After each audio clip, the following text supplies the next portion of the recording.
Comic Boom. Hey guys, Comic Boom here to review Deceased number 6, and wow, man, this is a series that just keeps getting better and better. Lots of action here, dealing with the undead and dealing with a turned Superman, because at the end of Deceased number 5, Superman, despite his best efforts at basically killing himself after becoming infected after killing the Flash, slam bam into the Flash with the immovable object meeting the indestructible object.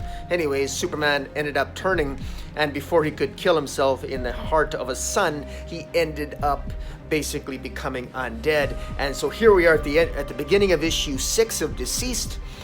And this is the end. This is really the end. And apparently all hope became officially lost at I think it was 1:56 a.m. or 1:48 p.m. on a Wednesday, apparently, because that's when Superman turned and basically began killing off the rest of humanity because he's infected with the perverted anti-life equation. And so of course we have all the heroes now. How do you take out Superman? I mean, this is impossible. Well, fortunately you got Black Canary, and you got Damian, you got Wonder Woman. Damian, of course, because he's got Alfred who's still around. Batman did have some protocols in place. Bruce Wayne did that could be implemented to take down various members of the Justice League. And so Damian himself does possess some kryptonite that is in the utility belt that his father, the now dead Batman, gave to him. And of course, Wonder Woman herself also. I love Wonder Woman in this issue. Wonder Woman is kick-ass. She also reveals that she also had sort of like her own plans to take down members of the Justice League in the event they went rogue, because, you know, Batman wasn't the only one that had contingency plans. I like the fact. I love Tom Taylor's Wonder Woman because she's kick-ass here. Unfortunately, her fate is what it is, but I love the way he writes her. She's a very intelligent superhero, and she basically creates a sword utilizing the power of Athena, the mythological powers of Athena, who is also, as Wonder Woman points out, also the goddess of mathematics. And since you're dealing with the anti-life equation, there's something very appropriate about that. And so, utilizing the kryptonite, Wonder Woman forges a sword with the power of Athena, and she creates basically a kryptonite sword that could be used against Superman. In the meantime, we've got Aquaman, who's the undead Aquaman, empowering or essentially controlling the powers of the Kraken, the sea creature called the Kraken, and with it he attacks Themyscira. He attacks Paradise Island. Now, normally Paradise Island is hidden from man's world, or hidden from humanity, but because in previous issues what they did was that they manipulated the seafloor in order to expand the parameters of Paradise Island, and by doing so, that rendered the magics that made Themyscira hidden from the rest of the world visible, and therefore open to attack from the undead Atlanteans. And so you have this massive attack by the Atlanteans and Aquaman on top of the Kraken attacking Themyscira, and the Amazons putting up one fantastic last stand. The artist here, Trevor Hairsine, does a fantastic job rendering this. I tell you what, I was first a little bit critical of his art. I had to get used to it, but now I couldn't imagine anybody drawing this. He's done a really fantastic job, and I give him my high compliments. One of the best scenes, one of the best running sort of almost jokes in this particular issue has to do with Green Arrow getting really upset that Batman never had a contingency plan to take out Green Arrow. He feels insulted by that, because it's like, obviously, am I not dangerous enough for the Batman that he never even bothered to have a contingency plan to take me out? And Black Canary says, oh, don't worry your pretty little head about it. Don't let it upset you so much. Well, there's a great scene here where Green Arrow takes out Aquaman, and it's basically a screw you, Batman. And in terms of, you don't think I'm dangerous? I'll show you how dangerous I can be. And it's just a fantastic scene, and I'll just maybe tease a little bit with it in post-edit, but just a great scene. And so the Amazons put up one brave last stand. Meanwhile, with Superman doing his best at super speed, the undead Superman taking out the rest of humanity, the heroes only managed to get one arc filled with approximately 6 million people off the ground into space, but Superman sees it. The undead Superman's going to take it out, and then there's a gut-wrenching moment where Damian realizes he's the only one capable of stopping his father. And of course, as readers, we're thinking, oh my God, this is it. He's Damien is going to have to, or pardon me, that John Kent is going to be the one to take out his dad. He says goodbye to Damien and his mom and saying, don't worry, Mom, I know what I got to do. And, is an epic moment there where he, fortunately, he manages to delay the undead Superman long enough for the cavalry to arrive in the rest of the Green Lantern Corps.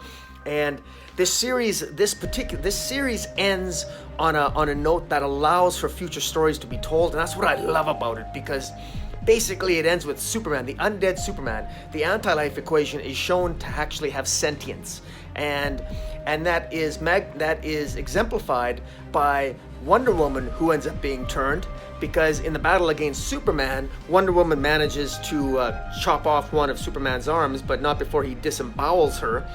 And as she dies, Superman flies off to go toward the Ark. He's stopped by his son, and then the cavalry of the Green Lantern Corps shows up. Meanwhile, Cyborg stays on the Earth to witness Wonder Woman turn, and he's there to basically kill Wonder Woman to prevent her from becoming a threat when she's turned.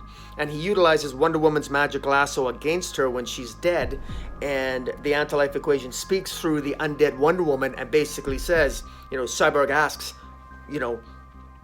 how do we stop you?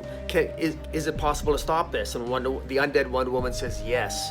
And of course, it's revealed that Cyborg himself is the cure. That he's the patient zero. He is the alpha and the omega. And upon realizing that he's the key to the cure of this anti-life perversion, he wants to go up into the Ark to let everyone else know, but the undead Wonder Woman won't let him do that, and unfortunately gets decapitated by a very insane and undead Wonder Woman. It's epic. This is good stuff. This is great stuff.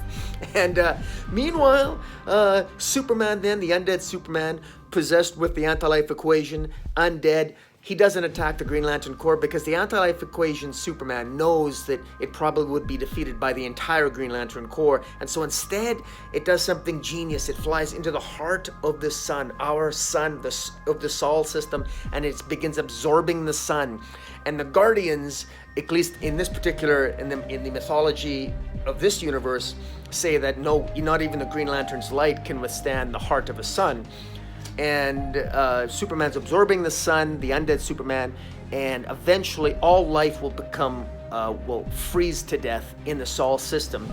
And the Guardians infer from that if that's going to occur, at least it will keep the virus at bay, and they'll simply give an order cordoning off. The Green Lantern Corps will ensure that no other life form ever enters the Sol system, and that this virus of the anti-life equation will be forever cut off from the rest of the universe, i.e. perhaps even multiverse. That's what they'll do. In the meantime, though, this issue ends, this series ends with an undead Superman still absorbing all that solar energy in the heart of the Sol system. That to me still poses a massive threat and an obvious indication that we're gonna get more adventures in this deceased universe. And we have a lot of great things to look forward to as far as I'm concerned.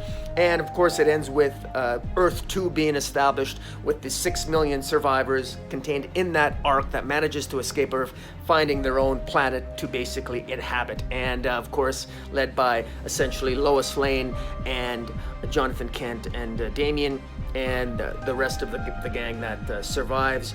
This has just been a bundle of joy to read, and isn't that crazy that it's a bundle of joy to read, and we're reading a story about the undead. This is the way you do dark in the DC universe. This is the only darkness that the DC universe needs right now. It doesn't need the nonsense of the Year of the Villain, which has not been particularly exciting, and certainly the metal aspects of the DC universe have really lost their luster, and the Doom Wars really lost its luster. I'd rather just focus on Deceased, because that's the way you do an event.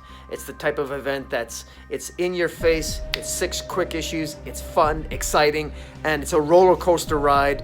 and it's easy to understand. It doesn't have a billion different types of nonsense forces that nobody cares about and that the writers themselves can't even explain. This is the way you do it. This is Tom Taylor. Give him the reins of Justice League, or give him the reins of Batman or Superman. Let Tom Taylor run rampant. Let him do what he wants to do in the DC universe.